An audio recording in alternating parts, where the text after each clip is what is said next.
ہمارے نبی صلی اللہ علیہ وسلم جب قرآن لکھوایا نا تو چونکہ آپ لکھنا پڑھنا نہیں جانتے تھے تو بعض دفعہ کاتب سے گرامر کی غلطی ہوئی لکھنے میں، ہمارے نبی نے اس کی کریکشن نہیں کی.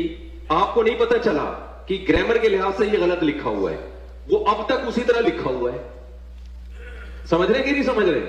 مثال کے طور پر بہت ساری مثالیں اس کی قرآن میں. سورہ اقرا بسم ربک الذی خلق میں کیا آتا ہے؟ کلا لئن لم ینتہی لنصفعا بالناصیہ.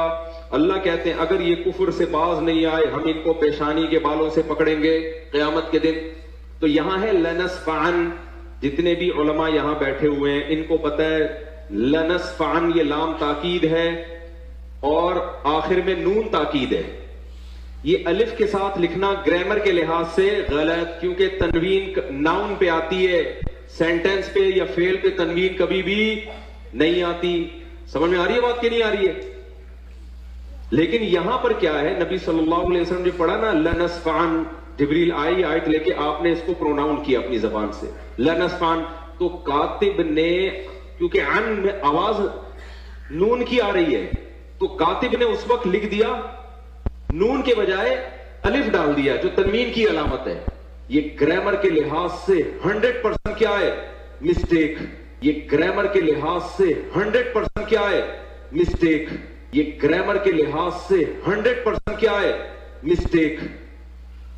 آپ کبھی بھی عربی میں سینٹنس پہ تنوین نہیں ڈالو گے، لیکن یہاں لنصفعن پہ دو زبر ڈلے ہوئے ہوں گے، الف لکھا ہوا ہوگا. یہ گرامر کے لحاظ سے 100% کیا ہے؟ بولو غلط. یہ گرامر کے لحاظ سے 100% کیا ہے؟ بولو غلط. کاتب وحی نے لکھا، نبی لکھنا پڑھنا نہیں جانتے. اور کمال کی بات ہے جو لکھا آج تک کوئی مائی کا لال پیدا نہیں ہوا کہ اس کو نون بنا دے.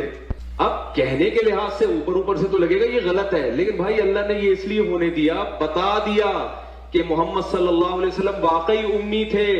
نمبر 2، ہم نے اس قرآن کی حفاظت ایسے کی ہے کہ اگر ظاہری لحاظ سے اس میں کوئی غلطی لکھنے میں، ظاہری لحاظ سے، ورنہ تو اس میں بڑی حکمت ہے، ہوئی بھی ہے، ہم نے اس کی بھی کریکشن کی کسی کو اجازت نہیں دی. لیکن بھائی اللہ نے یہ اس لیے ہونے دیا، بتا دیا کہ محمد صلی اللہ علیہ وسلم واقعی امی تھے.